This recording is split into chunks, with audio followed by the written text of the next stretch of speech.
السلام عليكم ورحمة الله وبركاته، رجالة أولى وتانية وتالتة ثانوي دفعة 2025. يا بشايركم يا بشايركم. بص يا سيدي، ده أنا كنت خايف إن أنا أتشال من المنظومة خالص. ركز معايا كده مبدئيا، أنت لو أولى ثانوي فمن الآخر الراجل اللي عمله معاك إن ما عادش خلاص في حاجة اسمها إن أنا رايح لمدرس فيزياء ورايح لمدرس كيمياء. الناس دلوقتي اللي بيدي كيمياء هتلاقيه داخل بيدي فيزياء، واللي بيدي فيزياء هتلاقيه داخل بيدي كيمياء. ليه؟ أصبح المنهج ما عادش بقى يبقى كبير. يعني الناس كانت بتبدأ بالصلاة على النبي في شهر 7 و8 علشان تخلص اول ترم في شهر واحد. لا، الموضوع كله ان هو بقى كتاب واحد اسمه علوم متكامله، نصه فيزياء ونصه كيمياء. اول حاجه هو هيبدا يقلل المنهج بتاعك، تاني حاجه هو حطهم في كتاب واحد، فممكن من الوارد ان في مدرس يشرح المادتين، وده طبعا اقول ان هو غلط. اكيد اللي بيدي كيمياء هيدي الجزء بتاعه، واللي هيدي فيزياء هيدي الجزء بتاعه، ولكن المنهج مش هيبقى كبير. فمن الاخر مش من المستحب ان انت اصلا تبدا بدري. فمن الاخر انت لو اولى ثانوي الراجل ما عملش غير كام حاجه،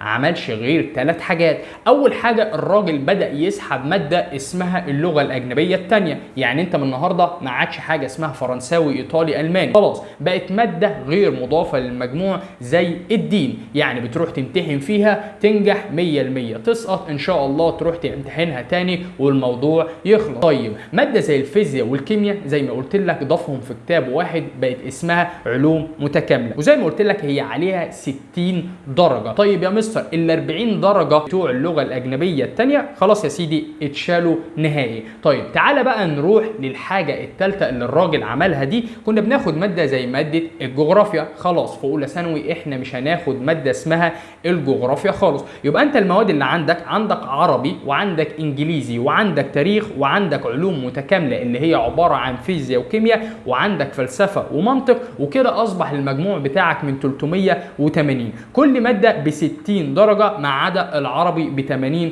درجه. كده اولى ثانوي عرفت ايه اللي عليها وايه اللي مش عليها. كده انت عندك مميزات ان الراجل بدا يخفف لك المنهج ده، لانك انت راجل لسه طالع من ثالثه اعدادي، فانت شايف ان منهج الكيمياء بالنسبه لك كبير ومنهج الفيزياء بالنسبه لك كبير. اما بالنسبه للغه الاجنبيه الثانيه فانت خلاص كده مش هتدرس لغه اجنبيه ثانيه خالص، والراجل سحب ماده زي ماده الجغرافيا وشكرا عليك. اما بالنسبه للرجال الثانيه ثانوي تركز معايا، لان تانية ثانوي السنه دي هتبقى كمان مختلفه عن تانية ثانوي السنه الجايه. في ماده الراجل هيسحبها ويحط مكانها ماده تاني، فركز معايا.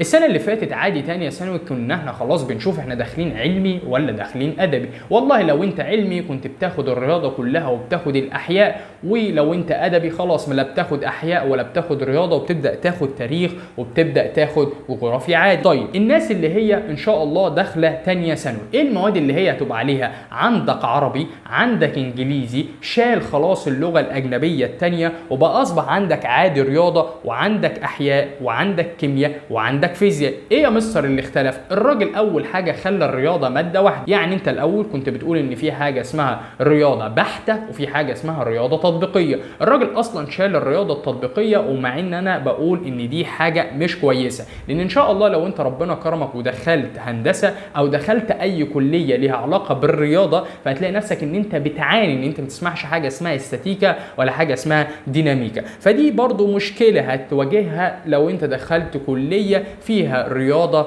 عموما. فانت خلاص هتاخد عربي وانجليزي والرياضه واحياء وكيمياء وفيزياء، وكل المواد عندك من 60 درجه ما عدا العربي من 80 درجه. اما لو انت تانية ثانوي بقى ودخلت ادبي علشان تهرب من الرياضه، احب اقول لك ان الراجل هيديك جزء رياضه في ادبي علشان انت في ثالثه ثانوي هيبقى عندك الاحصاء، فانت دي حاجه يعني بتنشطك عشان لما تخش ثالثه ثانوي ما تتصدمش من الاحصاء. وعاوز كمان اقول حاجه عن الاحصاء، ان شاء الله وانت في ثالثه ثانوي الموضوع مش هيبقى كبير، ومش من الصح ان انت تبدا عند مدرس في الاحصاء من اول السنه. الاحصاء دي احنا كنا بناخدها في اخر شهر، ولكن هي عشان مضافه عندك في المجموع تقدر ان انت تبدا ان شاء الله شهر 1 او شهر 2 فيها علشان تبدا تجهز وتمتحن فيها اخر السنه. وفي ناس كتير هتشرحها على اليوتيوب مش هتروح فيها دروس، فما تشيلش هم الموضوع ده خالص وتقول يا مستر انا داخل اصلا ادب عشان ابطيخه في الرياضه. الموضوع لا، الموضوع بس هتشغل مخك مش اكتر. فانت لو انت تانية ثانوي وادبي هتلاقي عندك عربي من 80 درجه وعندك انجليزي من 60 درجه وتاريخ وجغرافيا وعلم نفس ورياضه. جزء الرياضه هيبقى من 60 درجه،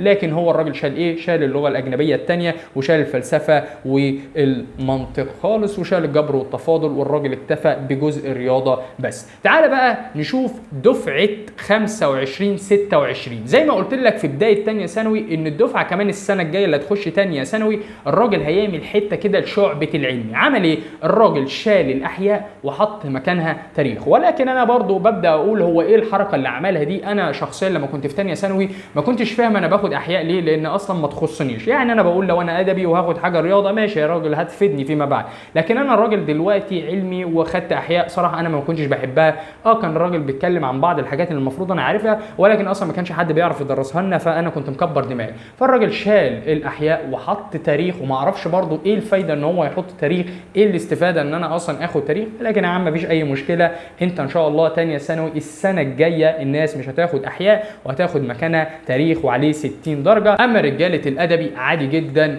هتاخد عربي وانجليزي وجغرافيا ورياضه وتاريخ وعلم نفس واجتماع، وبرضه هو نفس المجموع، ما فيش اي تغيير ولا حاجه. هي التغيير كله في الرجال اللي هي بتاعت تانية ثانوي علم ان شاء الله، بس الكلام ده مش السنه دي، السنه الجايه. تعال نخش على بعبع بقى الثانويه العامه، والناس قلقانه في ثالثه ثانوي ايه اللي من الاخر. هو يعني نظام مش هقول لك ان هو كويس جدا ومش هقول لك ان هو وحش جدا.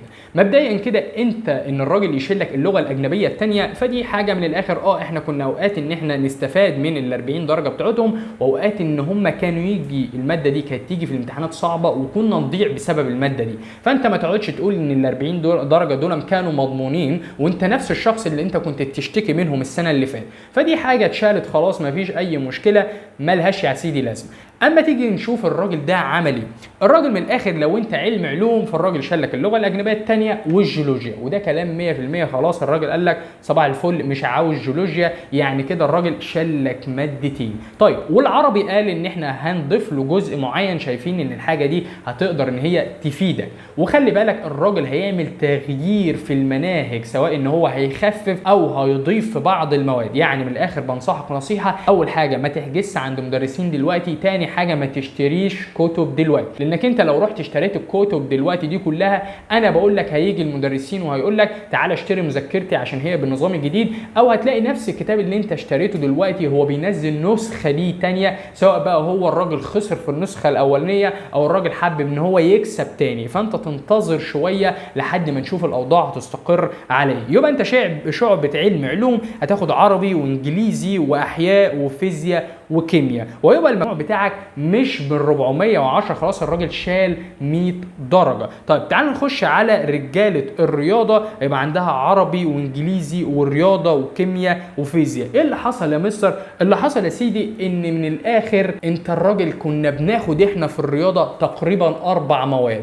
جبر وحساب مثلثات وتفاضل، وعندك ديناميكا واستاتيك. الراجل شال التطبيقيه نهائي، وانا قلت لك ان دي حاجه مش كويسه في ثالثه ثانوي، لان انا لو دخلت هندسه او لو دخلت اي كليه ليها علاقه بالرياضه هتعب بعدين ان انا ارجع اشوف يعني ايه استاتيكا وارجع اشوف يعني ايه ديناميكا، فدي برضه هتسبب لك مشكله شويه. ولكن ان شاء الله لما ربنا يكرمك في الكليه تبدا ان انت تبدا وتعرف يعني ايه ديناميكا واستاتيكا. يبقى كده علم علوم عندهم عربي وانجليزي واحياء وكيمياء وفيزياء، ويحصل تخفيف في المواد. وعندك الرياضه يبقى في عربي وانجليزي ورياضه وكيمياء وفيزياء، والراجل خلاص ما بقاش في حاجه اسمها رياضه بحته ورياضه تطبيقيه. اما بالنسبه لانك تخش ادبي خلاص الراجل مش هيديك اكيد رياضه زي اولى ثانوي وثانيه ثانوي، لا الراجل ضاف لك جزء اسمه الاحصاء عليه 60 درجه. يعني انت عندك الاحصاء بقت مهمه، ولكن ارجع اقول اي مدرس هيبدا فيها من دلوقتي فهو حرفيا بيكسب من وراك فلوس. الاحصاء يقدر يبدا فيها من شهر واحد ويخلصها ويراجع ويحل معاك بشكل كبير.